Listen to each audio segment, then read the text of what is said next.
कोटि कोटि प्रणाम। जहां सुनो वहां जिसको पा सको वो पूर्ण ब्रह्म परमात्मा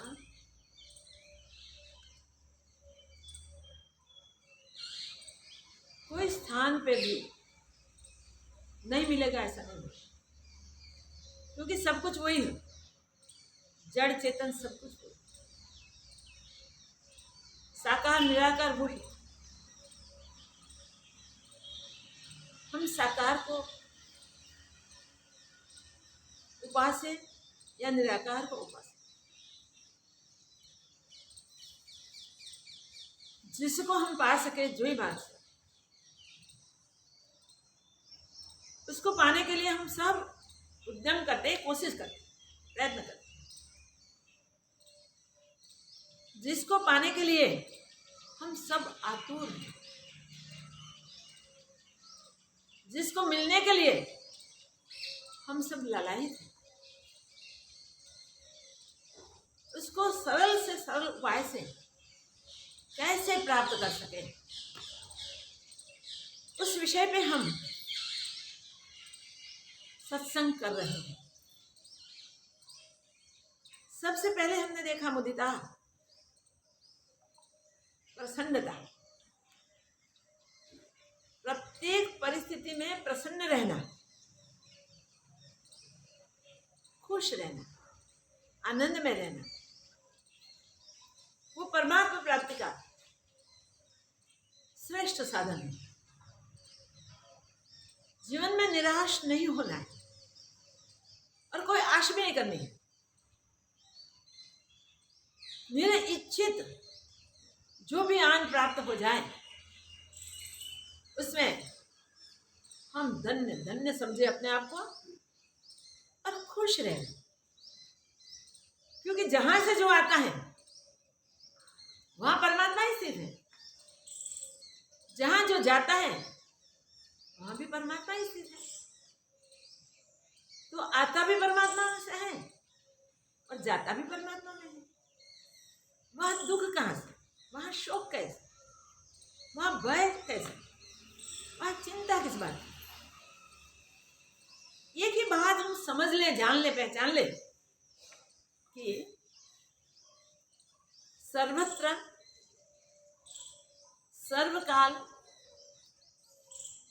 सर्व में सब ठौर में जो स्थित है वो पूर्ण ब्रह्म है, और उसे जानने के लिए, पहचानने के लिए, प्राप्त करने के लिए, उसमें दृढ़ स्थिति करने के लिए हम उत्सुक हैं।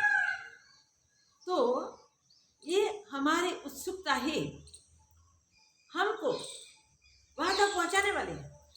तो सदैव उत्सुक और आनंदित क्यों न रहे? सदैव आनंदित रहना, सदैव प्रसन्न रहना, वो ईश्वर की सर्वोपरि भक्ति है। देखिए, इस बात को हम स्वीकार न कर सके, हृदय में उसकी दृढ़ता न होवे अगर, तो हम अपने पकड़े अकड़े न छोड़े और हम निराश रहे तो नुकसान तो हमें ही होने वाला है। ये परमात्मा के वचन है। प्रसन्नता परमात्मा को प्राप्त करने का सर्वोत्तम साधन है। इसके लिए बहुत बातें की हमने, बहुत सोचा। फिर दया की ओर देखते थे। दया अपना स्वभाव हो जाना चाहिए। दुखी को देख के अगर हमारा हृदय द्रवित न हो जाए तो हृदय नहीं, पाषाण है भाई।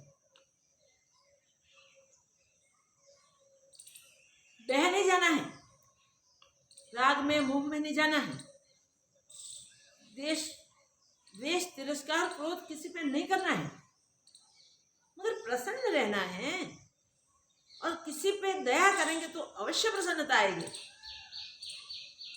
तो परमात्मा की वो बड़ी कृपा होती है कि ऐसी परिस्थिति में दया करने के लिए हमें निमित्त बना देते हैं। तो ये परमात्मा की कृपा है। उसके लिए भी बहुत सारी बातें की आज देखेंगे। सर्वभूत हिते रता, परमात्मा की प्राप्ति के लिए भगवान ने स्वयं जो सुगम से सुगम मार्ग बताया है, उसमें ये बात है कि वो अपने हित के लिए रत न रहे, खुद के स्वार्थ के लिए ना जिए, मगर अन्य सब जीवों के लिए, अन्य सब जीवों के कल्याण के लिए, उसके हित लिए, तो अन्य सब के हित के लिए हम प्रवृत्त रहे और उसमें बराबर रत रहे। ऐसे मनुष्य को परमात्मा प्राप्ति के लिए और कोई उपाय करने की आवश्यकता नहीं है, जो दूसरे के हित की ही रक्षा करता है, जो दूसरे के कल्याण के लिए ही सोचता है, दूसरे का हित हो जाए ऐसे जिसकी उम्दा भावना, जो अपनी सर्व प्रवृत्ति को अन्य का हित करने के लिए ही करते हैं, उसे अपने हित की सोचने की जरूरत नहीं है। उसके लिए तो परमात्मा सन्मुख खड़े हैं, अवश्य परमात्मा मिल जाएंगे। भाई तो हम हमारी प्रवृत्ति को अपने स्वार्थ के लिए क्यों उपयोग में लें? जो स्वार्थ सिर्फ जागतिक वस्तु है, कीर्ति धन संपत्ति देने वाले नहीं, जहां सब का हित समाया हो, जो करने से सर्व परमात्मा प्रसन्न हो जाता है, तो हम अपने सब व्यवहार पूर्ण परमात्मा के प्रसन्नता के लिए ही करें। इतना ही करना है। हम औरों के हित के लिए सतत सावधान रहे, सतत उसी में ही लगे रहे, उसी में ही रत रहे। परमात्मा को आना ही पड़ता है। परमात्मा को पुकारो ना पुकारो, औरों के हित की चिंता करो, आप परमात्मा से जुड़े हुए हो, क्योंकि और तो कुछ बनाए नहीं, जो है वो सब परमात्मा ही है। प्राणी मात्र का उद्गम स्थान परमात्मा है और प्राणी मात्र का रूप परमात्मा है। तो प्राणी मात्र बन के वो ही स्थित है, जड़ चेतन जो भी है वो सब उसी के ही रूप है। तो हम याद रखें कि प्रभु प्रत्यार्थ हमारा जीवन बन जाए तो सब कोई प्रसन्न होते हैं, और परमात्मा तो प्रसन्न ही प्रसन्न है। प्रसन्नता परमात्मा का स्वरूप है भाई। तो एक तो प्रसन्न रहने से परमात्मा की प्राप्ति होती है, दूसरे दया करने का अवसर ईश्वर दे दे तो दया करते रहे, इसी से भी परमात्मा की प्राप्ति होती है। आज का ये जो हमारे जीवन में मिला हुआ अवसर वो है सर्वभूत हिते रता।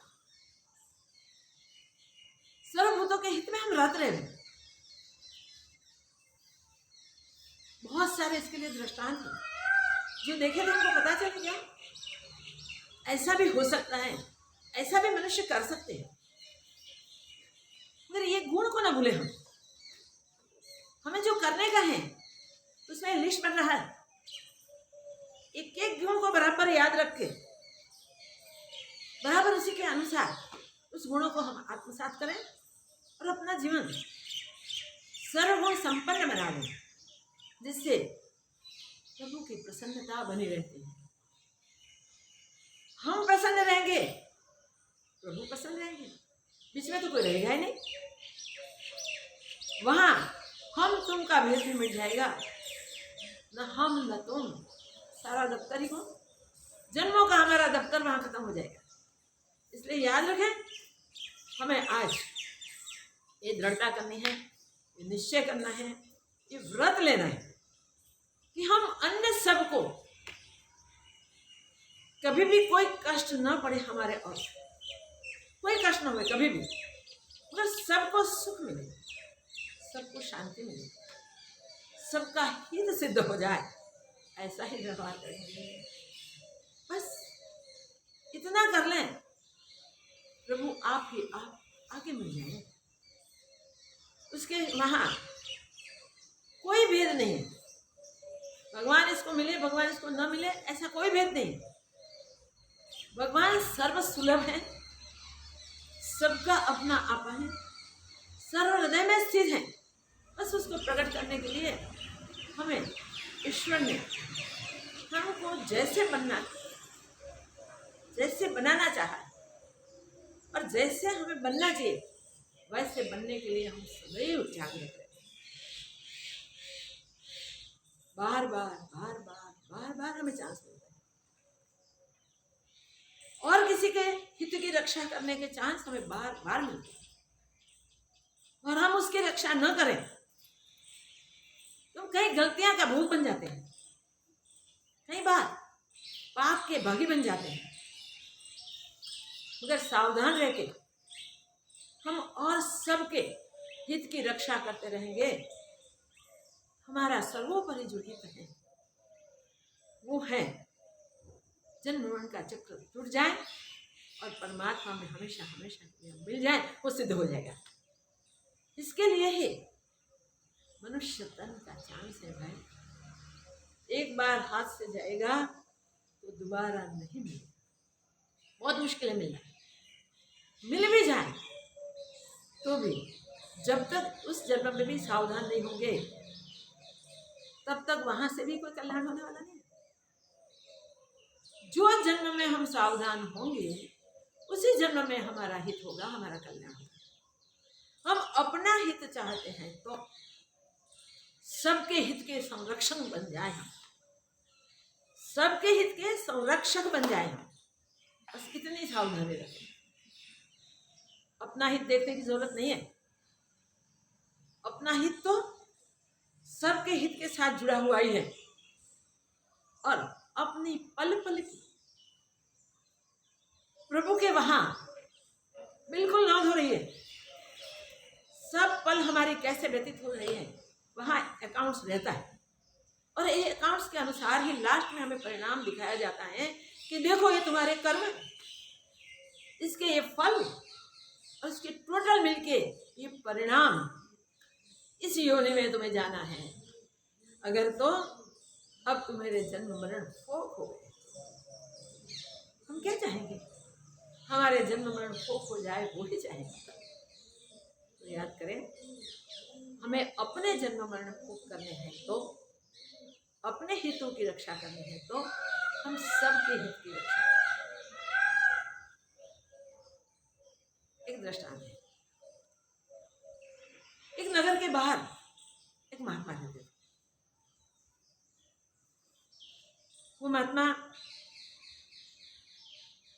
जो कोई उनके पास आए उनको एक ही शब्द के विषय पे बोध करते हैं, वो था यही सर्वभूत हित रत।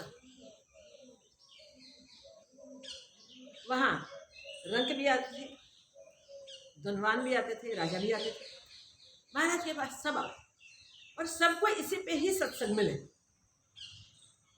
कभी कभी लोग जाते थे, और जो जाते थे वो हमेशा के लिए जुड़ जाते थे।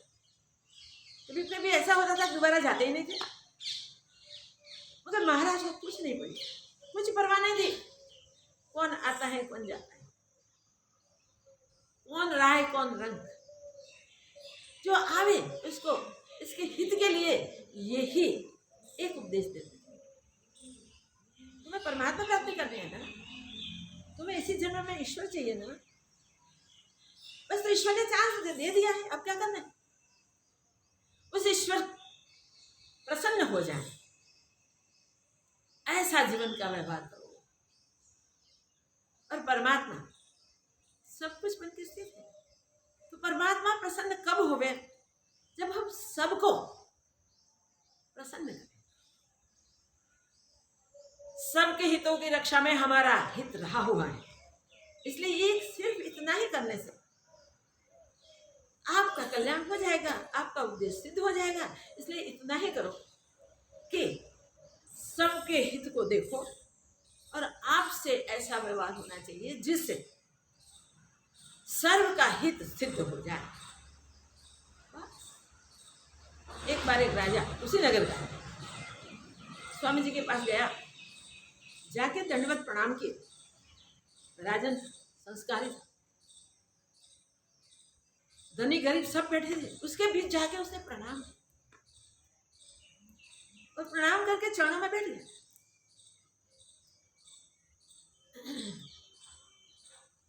स्वामी जी ने अभिवादन स्वीकार किया और पूछा, अगर कुछ पूछना है? राजा ने कहा, हाँ महाराज, मेरा एक प्रश्न है। मैं आपके पास ईश्वर प्राप्ति का सुगम से सुगम उपाय ढूंढने के लिए आया हूं, पाने के लिए आया हूं, जिससे मुझे परमात्मा मिल जाए। स्वामी जी पूछा, परमात्मा की प्राप्ति करते हैं? तुम तो राजा हो, संपन्न हो, और सब कुछ तुम्हारे हाथ में है। सारे संसार के जितने भी जीव हैं, उन सब जीवों के हित की रक्षा करो। रक्षक हो तो राजा रक्षक होता है, संसार के समस्त जीवों की रक्षा, समस्त संसार के सब जीव को प्रसन्न रखो, किसी के दुख न देखो, किसी को दुख न दो। जहां भी आपके सामने कोई दुखी आ जाए, वो तुम्हारे पास सुख संपन्न हो जाना चाहिए। आप लिए इतना करना बहुत आसान है। अगर आप इतना कर पाओगे तो आपको इसी जन्म में ईश्वर मिल जाएगा। अच्छा, हाँ, देखना, कोई धनी आ जाए, कोई दरिद्री आ जाए, सब में परमात्मा विराजमान है। जीव जंतु आ जाए, सब ईश्वर के ही रूप है, जड़ चेतन हुए, सब बन के परमात्मा ही स्थित है। इसलिए इन सबके हित की रक्षा करो। तुम्हारा हित ईश्वर प्राप्ति है, हो जाएगा। राजा प्रसन्न हो गए। ठीक, उसने बोला, प्रभु आज से मेरे पास जो भी है वो मेरा नहीं है, ये तो सब प्रजा का ही है, ये सब परमात्मा का है। इस सब में आज से चराचर विश्व के जीवों के हित में लगा दिया।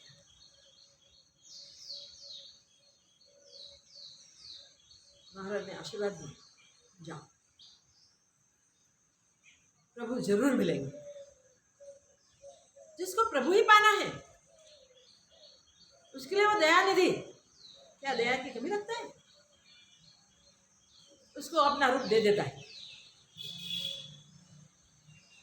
किसी का अहित न होवे आपसे, वो ध्यान देना। किसी को चोट न लगे ऐसा व्यवहार, जिसको बुरा न लगे ऐसा बोल। देखो, सबके हित में रत रहने के लिए क्या क्या करना चाहिए। कोई भी तुम्हारे पास पहुंचने में संकोच न करे, झिझक न करे, वैसे सरल हो जाना, और जो भी तुमको दिखे सबके हितों की रक्षा करने के लिए उस सब प्रकार की सेवा करना।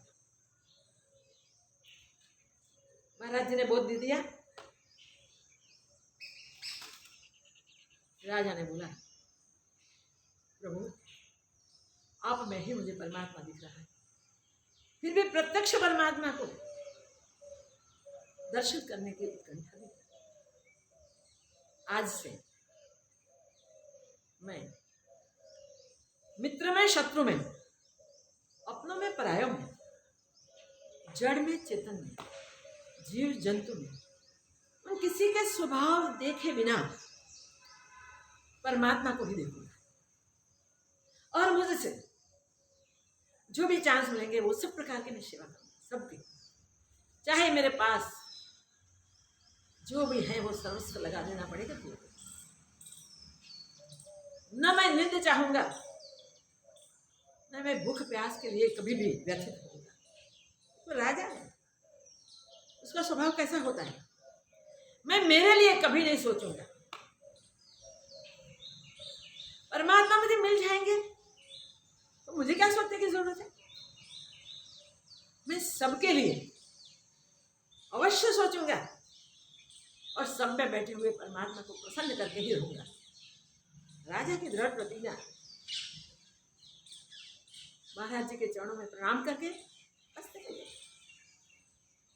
जाके अपने भंडार खोल दिए, सिपाहियों को आज्ञा दे दी, कभी भी चक्रवर्ती था, कहीं भी कोई दुखी दरिद्र देखने को न मिले, ऐसी व्यवस्था करो। समस्त राष्ट्र में कहीं भी कोई दुखी न रह जाए, कोई दरिद्र न रहे, जिनको जब चाहिए तब सब प्रकार की उसकी सेवा करो। जीव जंतु से लेकर ये सरहद के अंतर्गत जो भी जीव आते हैं, जो भी प्राणी आते हैं, इस सबका परमात्मा ही रक्षक, सबका हित परमात्मा ही करता है। हम क्या करें, हम राजा बन के बैठे हैं, उसका अभिमान हमारा छूट जाए, बस ये सब उसी का ही है और उसी की सेवा में लगा देना है। आज से मुझे पूछने को नहीं आना कि कितना धन खर्च करे, कितना न करे, कैसी भी परिस्थिति में कभी कोई दुखी नहीं होना चाहिए। और उसी दिन से राजा स्वयं सेवक हो गया, प्रजाजनों के साथ बैठे, प्रजाजनों के साथ उठे, प्रजाजनों के साथ उनके जीवन की और आध्यात्मिक की सब चर्चाएं करें। प्रजाजनों के साथ बैठ के खाना पीना सब व्यवहार उसका सेवक के रूप में हो गया। पहले सबको मिले फिर राजा। देखो, राजा तब पावे जब सबको मिल जाए और सबके बीच बैठे। इतनी बड़ी सेवा, इतनी बड़ी सेवा, इतनी बड़ी सेवा,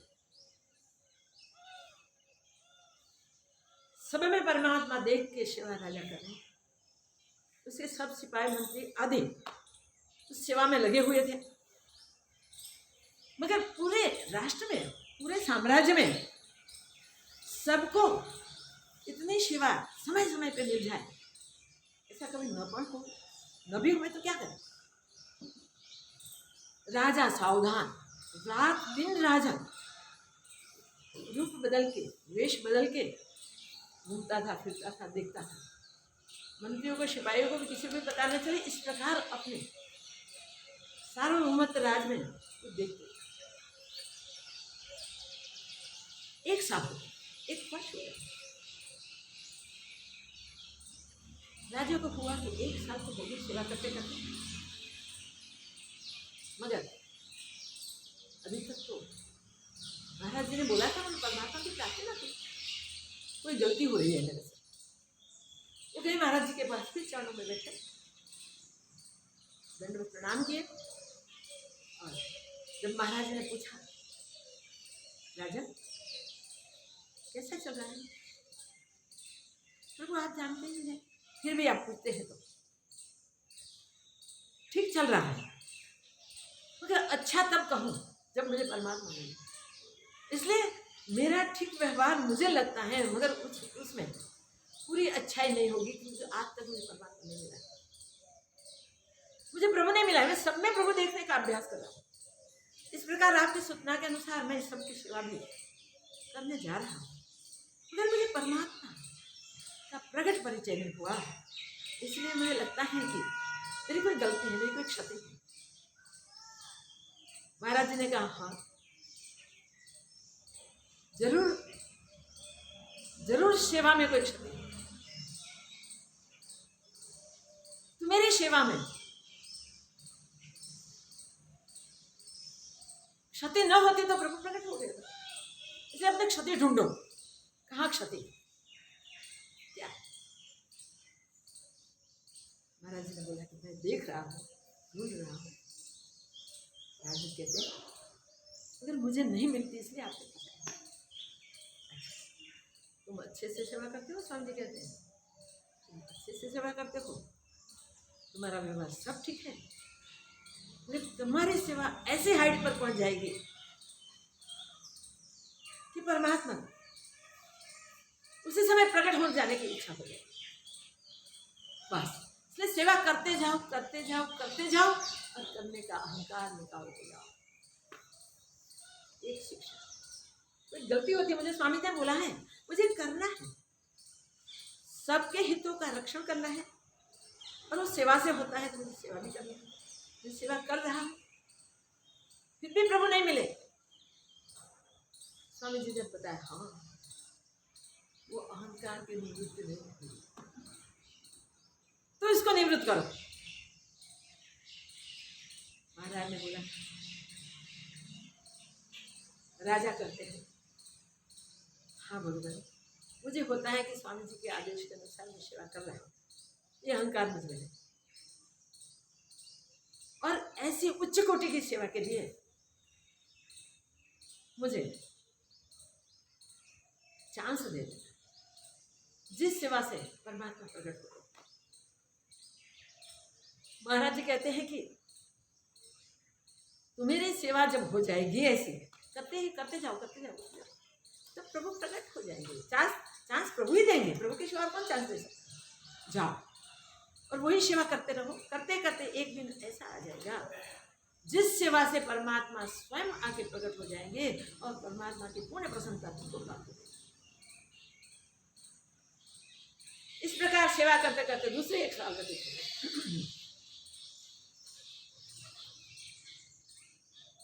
फिर राजा को कोई गलती होती थी, फिर महाराज जी के पास पहुंचे, प्रभु अभी कोई क्षति मुझ में है, अहंकार निवृत्त करने के लिए मैंने पूरी कोशिश की, जब तक मैं मुझको देखता हूँ तब तक मुझे मुझमें अहंकार नहीं दिखता, फिर भी जरूर कोई क्षति है, कहीं सूक्ष्म रह गया होगा, कुछ होगा। ये साल व्यतीत होने के बाद भी मुझे सेवा का फल परमात्मा को स्वामी ने बोला, ठीक है, बात सच है, फल की आशा तुम्हें और कोई नहीं है, सिर्फ परमात्मा प्राप्ति की आशा। साधना में शुरुआत में ये आशा होनी चाहिए, मुझे प्रभु मिल गए। अगर फिर कुछ श्रद्धा में त्रुटि है, कुछ विश्वास में त्रुटि है, जिसके कारण तुम कहने के लिए आ गया कि अभी भी मुझे प्रभु की प्राप्ति नहीं हुई, श्रद्धा बनाओ, विश्वास बनाओ। ये तो दया के सागर हैं, दया के निधि हैं, अवश्य प्रसन्न होंगे, प्रकट होंगे। बस जो करना है करते जाओ सेवा। जब सर्वोत्कृष्ट प्रकार की सेवा होगी तुमसे, तब प्रभु प्रकट हो जाएंगे।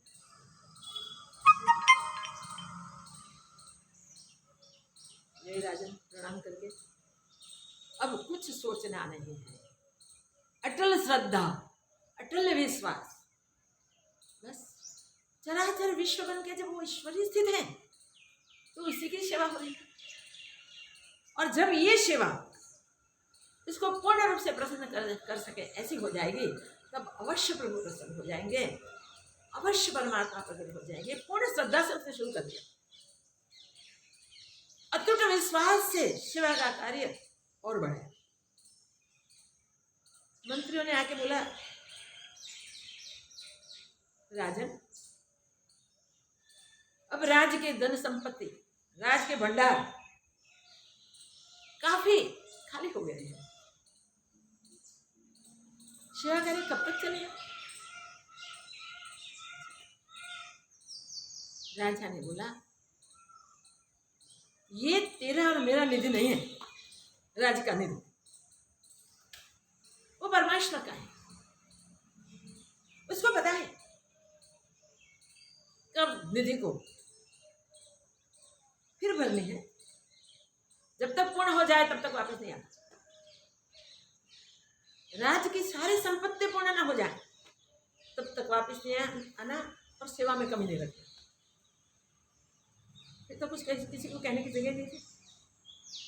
एक ओर से भंडार खाली होते जा रहे थे, दूसरी ओर से राजा की श्रद्धा बढ़ती जा रही थी। उसके नगर में एक विधवा थी, उसका कोई नहीं था। एक 5 साल का छोटा बेटा, वो जंगल में जाके जलाऊ लकड़ी ले आती, ताकि जंगल में लकड़ी काटनी नहीं चाहिए, ऐसा उसका भाव था। तो जलाऊ लकड़ी जहाँ से मिले वहाँ से चुन चुन के बीन के ले आते और वो बेच लेते। इसमें से जो मिले उससे माँ बेटे का खाना निकल जाता और तो कुछ उसके पास बचता नहीं था। खाने छोटी सी झोपड़ी थी, झोपड़ी में माँ बेटा रहते, अच्छे से निर्वाह चलता। एक दिन ऐसा हुआ कि वो स्त्री अपने बेटे को लेके जंगल में जा रही थी लकड़ी लेने के लिए। रास्ते में एक कोई धनवान का लड़का बहुत सारे खिलौने के बीच बैठा था और खिलौने से खेल रहा था। ये बच्चे की दृष्टि वहां हुई, वहां पड़ी और उसने मांगा, माँ मुझे भी खिलौने ला, मुझे भी खिलौने ला दे, और ऐसे खिलौने ला। माँ ने समझाया, बेटा हम तो गरीब थे, अपने पास कहाँ पैसे हैं, जो हम लकड़ी लाते हैं इसमें से तेरा मेरा बस खाना हो जाता है, इससे पैसे तो बचते नहीं बेटा, हम खिलौने कैसे ला सकते हैं। तो खिलौने हम परचेज नहीं कर सकते, हम खरीद नहीं कर सकते। हम लकड़ी ले आएंगे, खाना बनाएंगे, जो पैसे आएंगे उसमें से थोड़ा थोड़ा बचाते जाएंगे। उसमें से कुछ दिनों के बाद फिर एक दो करके खिलौने लाएंगे। इसे माँ ने समझाने की कोशिश की। तो बाल हट तो हम सब जानते हैं ना कैसी होती है। बोला नहीं, मुझे खिलौने अभी चाहिए, माँ मुझे खिलौने ला दे, माँ मुझे खिलौने ला दे, माँ मुझे खिलौने ला दे, ऐसे करके तब तक जंगल आ गया था।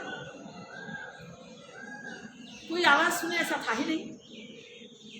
वो बेचारे दुखी परेशान होते, तो सुना जाए बच्चे का रुदन, तो बच्चों को उठा के गोद में दबा के अपनी झोंपड़ी में चले गए। वहाँ बच्चा सारा दिन रोता रहा और लकड़ी तो लाई नहीं थी, बेचे तो कुछ अनाज और कुछ खिला। माँ बेटा दोनों दिन भर भूखे रोते रहे। एक और बेटा रो रहा है, एक और माँ रो रही है। रात्रि व्यतीत हो गई, काफी समय व्यतीत हो गया रात्रि का।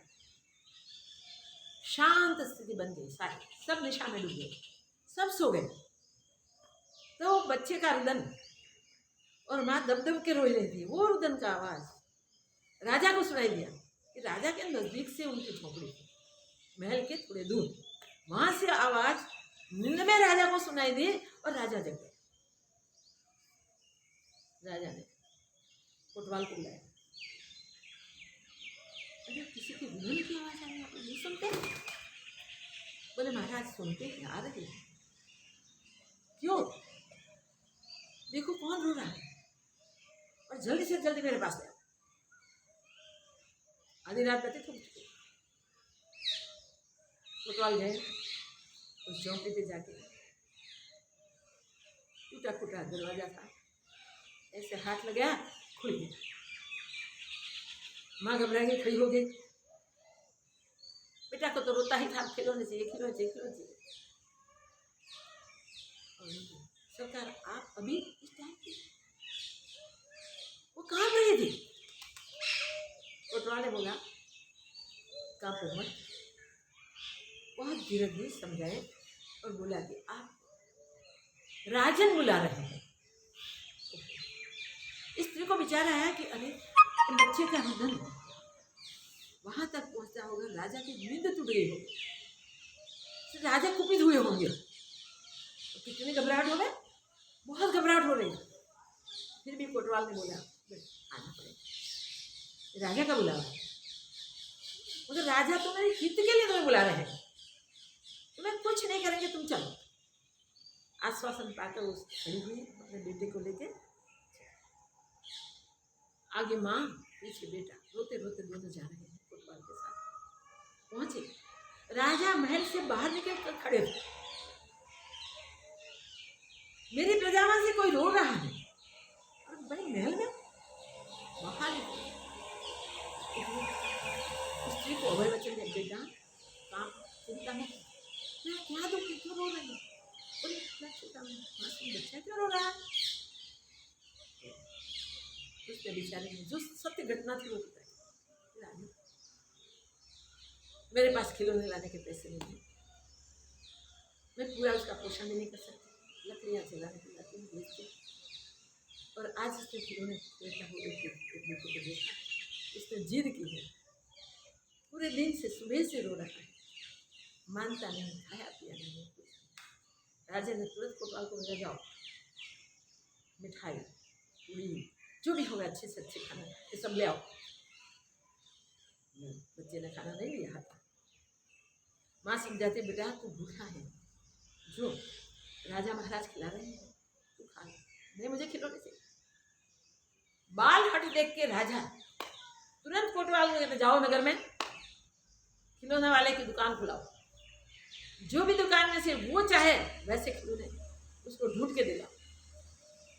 कोतवाल गया, खिलौने वाले की दुकानें ढूंढ खुलवाई और बच्चे को पसंद एक छाबड़ी भर के खिलौने लिए, जो दाम वगैरह चुकाना चुका के कोतवाल आ गया।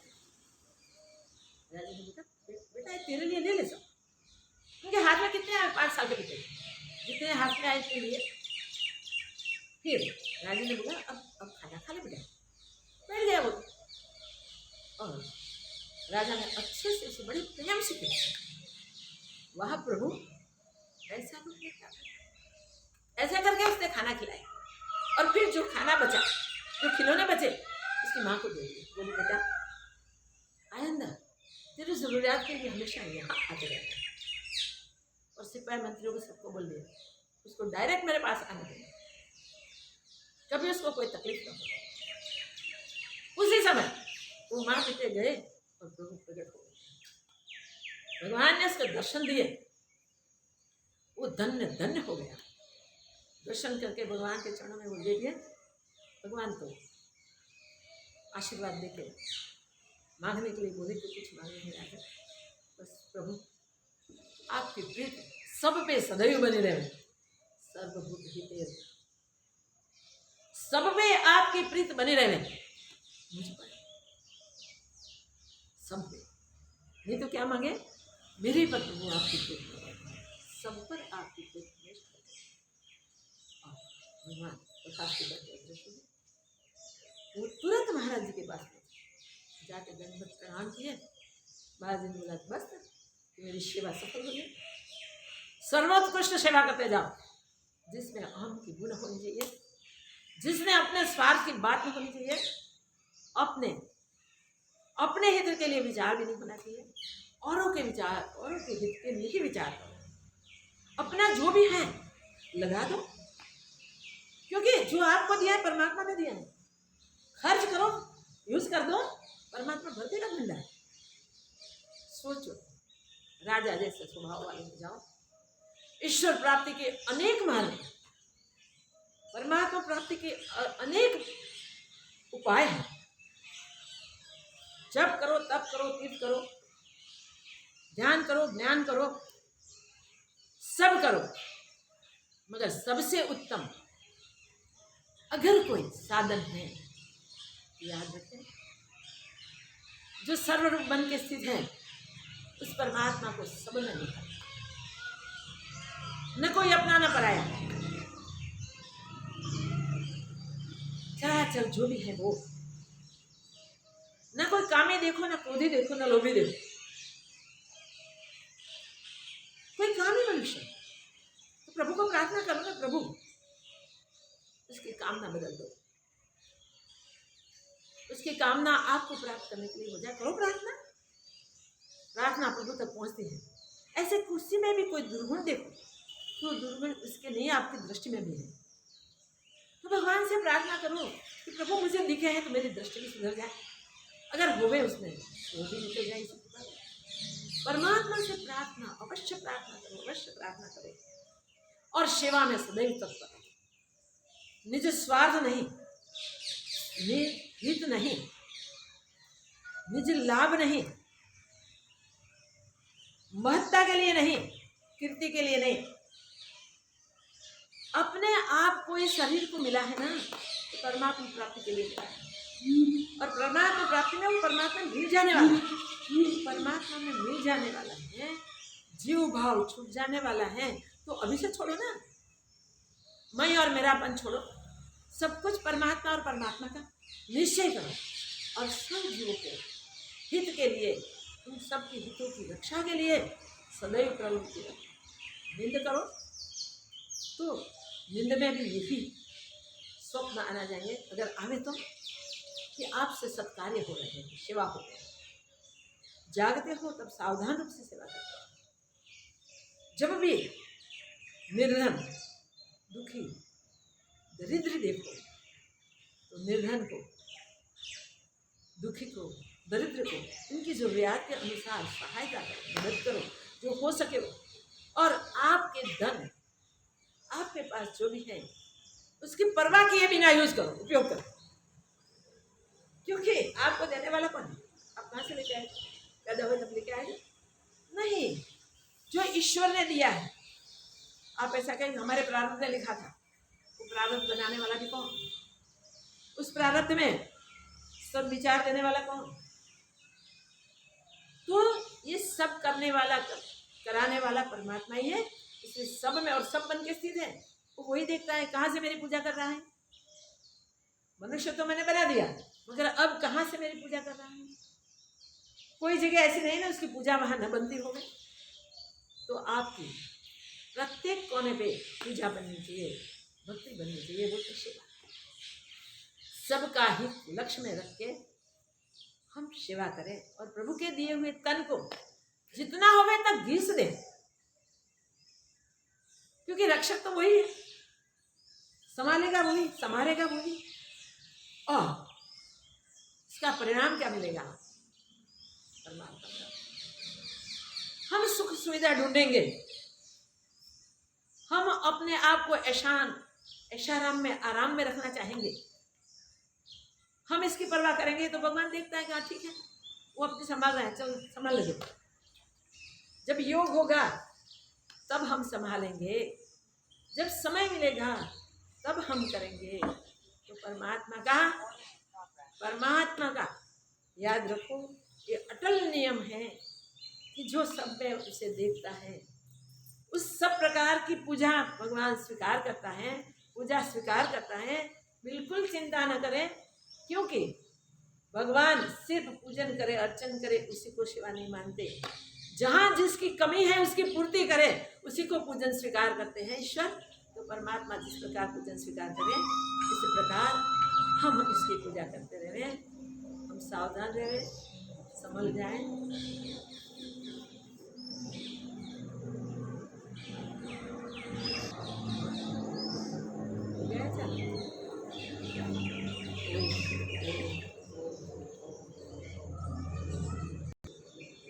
ना संसार के जितने भी तीर्थ हैं वो सब तीर्थों में स्नान करने से इतनी पवित्रता मिलती है, जितनी पवित्रता दूसरे के हितों की रक्षा करने में मिलती है।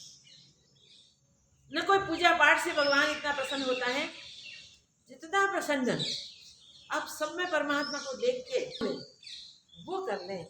इससे पवित्रता भी मिलती है, इसमें पूर्णता भी मिलती है, इसमें हम जो चाहते हैं अपना उद्देश्य सिद्ध हो जाता है। मनुष्य जन्म का उद्देश्य सिर्फ परमात्मा प्राप्ति है। तो परमात्मा प्राप्ति के लिए हम पुरुषार्थ करें, और इस पुरुषार्थ से सहज से सहज, सरल से सरल पुरुषार्थ है। राजा ने एक ही पूछा था महाराज जी को कि सबसे सुगम, सबसे सरल ईश्वर प्राप्ति का मार्ग है वो बताओ। तब स्वामी जी ने एक ही बताया, सर्वभूतों की हित की रक्षा करो। जहाँ जो कमी है वो कमी पूर्ति ही परमात्मा की पूजा है। वह कमी की पूर्ति करो। दुखी, दरिद्र, निर्धन, रोगी कोई भी मिल जाए उसको प्रभु समझ के उसकी जिस प्रकार की भी सेवा की आवश्यकता है इस प्रकार की सेवा करो और अपने जीवन को धन्य बनाओ।